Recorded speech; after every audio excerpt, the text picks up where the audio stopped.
I'm going to give everyone a bit of a break from the slides. And let me start with an introduction. My name is Nadia Znachko. I work for Luxoft DXC technology company. And today I'm honored to be here to talk about success in different geographies and cultures. For us to get better acquainted, I would like to start with a brief introduction and outline of the path I have come so far. So, over the course of the last 10 years, I have been working in 4 different countries: Ukraine, Poland, Singapore, and UK. I have started my path as a quality assurance engineer in Ukraine, and after a few years, I have progressed my skills enough to move to Krakow and take a test manager position for a large offshore delivery team. It was an extreme experience for me because before that I have been abroad only 3 times and I have never actually lived outside of my home city. But fortunately, Poland is very similar to Ukraine. The culture and attitude is similar, so it helped me to assimilate it, to get assimilated very fast. The work was very interesting and challenging. The team was growing rapidly and I found myself taking more and more responsibilities each day, until at some point it reached a peak and started to be a bit boring. The days were similar to each other and even the deadlines and dealing with emergencies started to feel a little bit like a routine. And as I always was focused on developing myself, I understood that if I would like to continue doing so, I needed a new challenge. So the opportunity presented itself, and within a few months, I have decided to make radical change and move to Singapore, taking also a new role in consulting and business development. It was one of those moments in life when everything seems to change all of a sudden. Environment, scope of work, climate, people around me, because back in Poland, I had plenty of friends and my family was close and I had a lot of support and I had to leave it all behind when moving. And it was very tough, but it also turned out to be the most valuable experience I have ever had, which helped me to become a person I am right now and reach the point in life where I am now. So 3 years later, I find myself in London, happily holding a position of global head of quality assurance, something I have dreamt of since the very point that I have started. So, being a woman in a man-dominated industry is a challenge in itself, but it becomes twice as much when you have to deal with it and make progress in a completely new environment. Change is never easy, whether a changing project, continent, country, or city. There are some obvious challenges that everyone knows of, but there are also a lot of underwater currents and some things that you have not prepared for that could be impactful and unpleasant surprise. Today the time is limited, so I have selected just a few subjects to cover. The first thing I would like to talk to is about the challenges that I have faced while working in moving countries, several tips on what exactly worked for me and helped me to accommodate, and things that I wish I have known before I moved. All of this is based on my own perception and experience, and I'm happy to share it with all of you in the humble hope that some of you will find it useful and maybe it will inspire someone to make a big change in their life as well. So the first thing that is in our focus when we move for work is the work itself. We want to start being productive as soon as possible and get along with the team where we start in as soon as possible. And here is where we start with building our own brand. Well, it's actually something all of us do from the very beginning of our life, and something that we were doing even before there started to be a clever name for this concept. Whenever you move to another project or country or company, it feels like you need to build your image from scratch, which is not exactly true because you need to remember the years of experience behind your shoulders and because you know who you are already and how to present yourself, building a very good first impression in front of your new colleagues. First impressions are truly important, but as I got to know over the years, consistent impression is much more important than the first impression. What helps building both is language. It goes without saying that for those of us for whom English is not a native language, improving this skill is essential, as it is the main language of business communication and business conduct. But it is also equally important to start learning the language of a country you're moving into. Of course, it's not if it's the case when you're moving to a country where English is the one and only spoken language.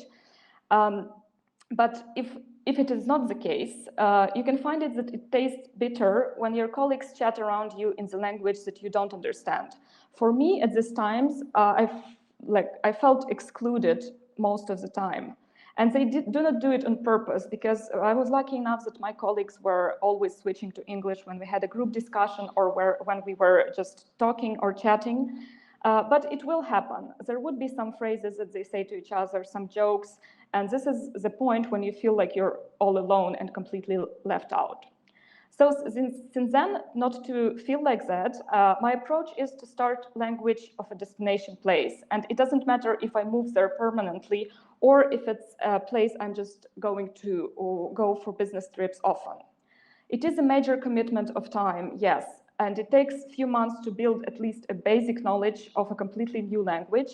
But through this time, you also start to understand tones, cadences, and the way people build sentences and think in the language. So when you come to a country, you do not feel as foreign, because when you hear people talk around you, it feels like you know what they're saying. And as nonverbal communication is also very important, you might start to understand all of the things that are being said around you. It is an investment of time, but it does bring an amazing return. Returning to building a consistent impression, another big thing here is earning authority. It's one and only true way to success, no matter if you're moving or changing countries or changing companies, or if you're staying at the same place. It's the hard work that you put in. You need to show what you can do. It's the foundation of the course of success anywhere, especially when you are moving to a highly competitive place. Since you moved there, your colleagues will have a certain expectations, like the bar that you need to live up to. Show you that you're capable and talented experts. I'm sure all of us are in our fields. You bring value to the project, to people around. You need to believe in that, and you need to show them that. One of the keys here is industry awareness, because trends and news are global, and it's crucial to know them. It helps to bring your top game to the table, and also proves that you're an expert in your field. The thing that helped me a lot was learning about large and small industry events in the geography I was moving to, and trying to hit as much of them as possible. Not only it helps to stay sharp on the professional knowledge, but also it helps to learn some small details and nuances of how the business in the industry is conducted in a certain region, because it might surprise you that it would be a bit different from the country you come from. And the last thing about those events is that they help you to build a social network and useful connection in the field you work in the new place you have moved to, which is very important for you and for your development, because you might have lost your existing network when you move to a faraway country. The thing that I did not do, and I wish I did, was to find out the main local influencers and read their blogs, tweets, or articles to adjust faster by knowing the references and being able to maintain some of the conversations with my colleagues. So since that experience, I am trying to do that every time that I'm going somewhere else. While we focus on working hard and maybe losing ourselves a bit in the work, there would be times when people around you will often indirectly remind you that you are an outsider. And there are pros and cons of being an outsider. It's always great to fit into the community when you just move. Unfortunately for me, it has not happened anytime I moved. So it's a bit of a struggle then. Yet people around you are very happy to explain the differences that you have. There are a lot of landmines during interaction with other people. You may unknowingly offend someone or act inappropriately. But here is where a misfit is a big plus, because people will forgive you a lot of things just because you're foreign. They will happily explain what you did wrong, why was it inappropriate in do certain thing in their culture, and how you should proceed acting going forward. You will be expected to make those mistakes. It's dealing with your mistakes that you would be judged upon, so you need to work out a graceful way to do so.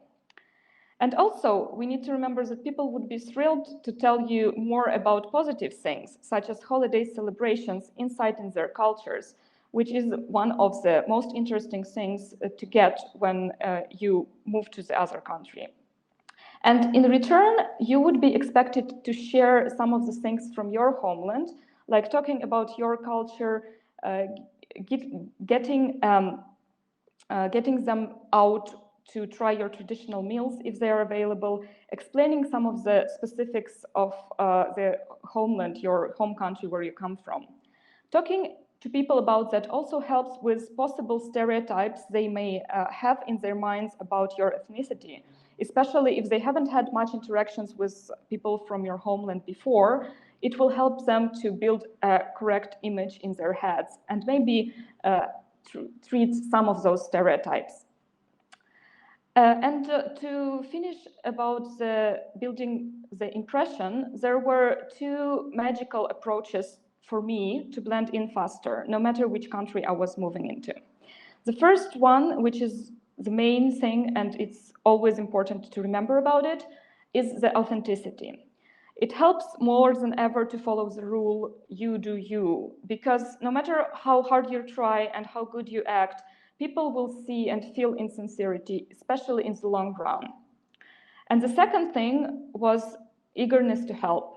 In addition to putting in hard work for the project I was involved in, I was also looking to possibilities to use my skills, talents, and knowledge to help people around me. It would not be connected with work and could be something unrelated to the subject of work at all, but it does help to build bridges faster. When speaking about the ways how we approach our work, we talked about approaching the work, approaching assimilation and building relationship with your colleagues. But the one thing that we need always to remember and keep a track of is our inner feelings and emotions.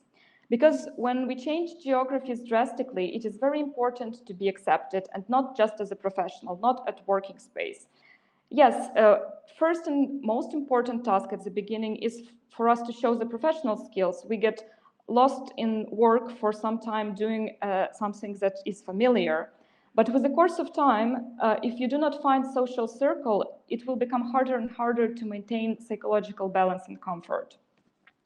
Growth is outside of your comfort zone. It is a very popular phrase, but if you're already so far out of your comfort zone, which will happen if you're moving far away from your homeland, you need to find a corner you're comfortable in, because otherwise your mental health may be severely impacted. You may lose motivation, confidence, you will feel homesick, you will question your every step, you will start doubting every single small thing and start developing a strong case of imposter syndrome. And it will all accumulate, impact your mental health, and make you feel generally unhappy. And it is going to be tough when you move. You're not the part of the group, you're ethnically different, you grew up on different movies, music, pop culture, role models. The history you studied is different. You will feel like an outsider. So find a safe space, a hobby, group of like-minded people, or other expats who have just moved. For me, it was gyms that helped me to keep my sanity. I was running away to hide and work out for countless times when I felt down. Last but not least component of striving to succeed in global environment is dealing with time zone differences. And it is not only applicable to you moving to a remote location, but also when you work for a global corporation by staying at home. I'd like to resort to one of my favorite quotes from my consulting days. You cannot manage time, you can only manage yourself. I cannot agree more, though sometimes it's very frustrating, especially being in a remote geography. To briefly describe habits of my colleagues in APAC who mostly need to deal with Europe and US, hence the huge time gap between work hours and meeting times. Often people in Singapore and Australia follow different work hours approach. Start at 9 a.m. with a focus on local meeting and tasks. At lunchtime, head home, take care of day-to-day household activities or hobbies.